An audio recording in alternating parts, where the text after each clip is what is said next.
এইদিকে গাড়িটা এইভাবে বসে যাবে আর বিল্ডিংটা এইভাবে ছেড়ে ছেড়ে পড়ে যাবে এটা জানা ছিল না। তো চলো ব্যাপারটা তোমাদেরকে প্রথম থেকে বলি। তো হ্যালো গাইস, কেমন আছো? আর আমি অনেক ভালো আছি। আর বর্তমানে আমি আছি তামিলনাড়ুতে। হ্যাঁ গাইস, তামিলনাড়ুতে আজকে হচ্ছে আমার 11 নম্বর দিন। আর তোমরা সবাই জানো আমি একটা চ্যালেঞ্জ নিয়েছি, এই তামিলনাড়ুতে থেকে 120 দিনে 10,000 ফলোয়ার্স বানাবো। তো তারই আজকে 11 নম্বর দিন। হ্যাঁ গাইস, সকাল সকাল উঠে পড়ে চলে আসি প্রতিদিনের মতো কাজের সাইডে। হ্যাঁ গাইস, আজকে চলে এসেছিলাম 2 নম্বর ফ্লোরে, কারণ নিচের ফ্লোরটাতে গাঁথনি কাজ শেষ হয়ে গেছে। তো আমরা আজকে 2 নম্বর ফ্লোরে কিছু গাঁথনির কাজ আছে যেগুলো আমরা করব।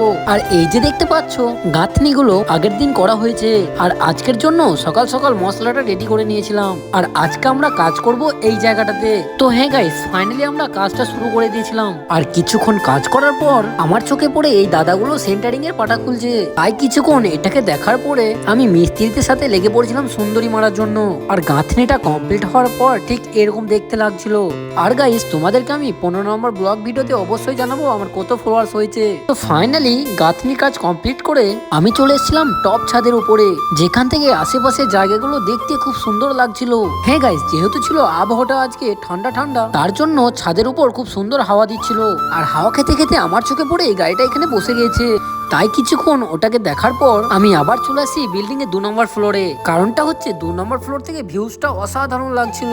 তো গাইজ, আমার এই ভিডিওটা আমি এখানে শেষ করছি। দেখা হচ্ছে তোমাদের সাথে পরের ভিডিওতে।